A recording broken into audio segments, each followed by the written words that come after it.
नमस्कार, मैं हूं आपके साथ प्रदीप आजाद। देश के कई राज्यों में जिस तरह से विधानसभा चुनाव का वक्त करीब आ रहा है और साल 2024 में होने वाले लोकसभा चुनाव की तस्वीरें जिस तरह से नेताओं और राजनीतिक दलों को नजर आ रही है, उसके बाद से अब लगने लगा है कि सभी सियासी दलों को चिंता भी सताने लगी है। अब पहले सभी विधानसभा चुनाव में बाजी मार ली जाए और फिर लोकसभा चुनाव को अपनी झोली में डाला जाए। तमाम राजनीतिक दलों की कोशिशें शायद इसी पर टिकी हैं। अब देखिए, पिछले कुछ वक्त में जिस तरह से कांग्रेस और भाजपा आमने सामने हैं, वो तस्वीरें भी पूरा हिंदुस्तान देख रहा है। अब भाजपा की कहानी ये कि उसका कहना ये कि वो कांग्रेस मुक्त भारत बनाएगा। वहीं कांग्रेस का कहना ये कि भाजपा अहंकार में डूबी है। यानी कि कुल मिलाकर सियासी लड़ाई कुछ ज्यादा ही हो चली है। हाल ही की बात करें तो इसी महीने 5 तारीख को कांग्रेस ने महंगाई के खिलाफ मोदी सरकार को आड़े हाथ लिया था और गुस्साए कांग्रेसी नेताओं ने विरोध जताने के लिहाज से काले कपड़े पहनकर प्रदर्शन किया था।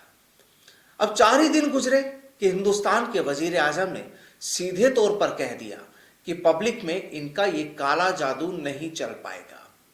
यानी कांग्रेस को काला जादू करने वाला करार दे दिया गया। जाहिर है गुस्सा फिर भड़कने लगा है कांग्रेस का, और अब कांग्रेस ने फिर से ऐलान कर दिया कि वो 28 अगस्त को देश की राजधानी दिल्ली में महंगाई के खिलाफ मोदी सरकार पर हल्ला बोलेगी। दरअसल ये सब सियासी खेला है, लेकिन जो भी हो, अब कांग्रेस भी अपना वजूद मजबूत करने में जुटी है और फिर बहाने कुछ भी हो। तो चलिए अब बात सूबे के कांग्रेस नेताओं या यूं कहें कि कांग्रेस के दिग्गज नेताओं की भी कर लेते हैं, जिन्होंने भी 28 तारीख के लिए अपनी तैयारियां करना शुरू कर दिया है।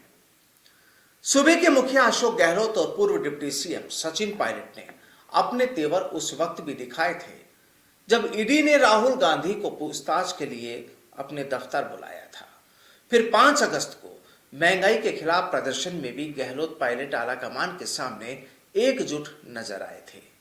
और अब एक बार फिर तारीख 28 अगस्त, यानी एक बार फिर इन दोनों नेताओं के सामने मौका है कि जब वो कांग्रेस हाईकमान के सामने अपनी एकजुटता की कहानी लिखेंगे। अब एक तरफ कांग्रेस का मोदी सरकार और महंगाई के खिलाफ हल्ला बोल तो होगा ही, लेकिन अगर एक पंथ दो काज भी हो जाए तो फिर बुराई भी क्या है, और लगता है तस्वीर कुछ ऐसी ही बनने वाली है। दरअसल जब दिल्ली में हल्ला बोल होगा तो माना यही जा रहा है कि उस प्रदर्शन में अशोक गहलोत की अपनी एक अलग ही एंट्री होगी, यानी अंदाज कुछ अलग ही होगा। और माना यह भी जा रहा है कि गहलोत इस प्रदर्शन में अपनी अहम भूमिका अदा करेंगे। लेकिन ऐसा नहीं कि यहां पायलट अपना सियासी जहाज नहीं उड़ाएंगे। बस देखना यह होगा कि उन्हें प्रदर्शन के किस रनवे पर खड़ा किया जाता है।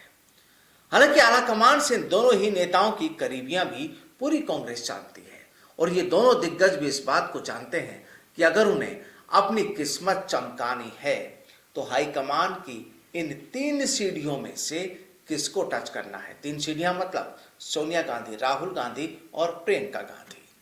और वहीं चर्चाएं ये भी कि 28 अगस्त को होने वाली कांग्रेस के इस महारैली में कांग्रेस आलाकमान सूबे के इन दोनों दिग्गजों को कोई बड़ा पैगाम दे सकते हैं। हो सकता है इन्हें कोई नई जिम्मेदारियों का पर्चा थमा दिया जाए, या फिर किसी की मझधार में अटकी किस्मत पर आलाकमान की कृपा हो जाए, क्योंकि कृपा तो फिलहाल दिल्ली में ही अटकी है। बहरहाल मसला सियासी है। कांग्रेस मोदी सरकार के खिलाफ हल्ला बोलेगी।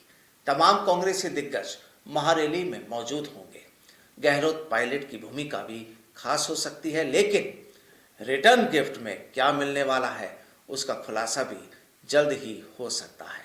बस इंतजार कीजिए, क्योंकि उसका मजा कुछ और ही होता है, और खासकर सियासत।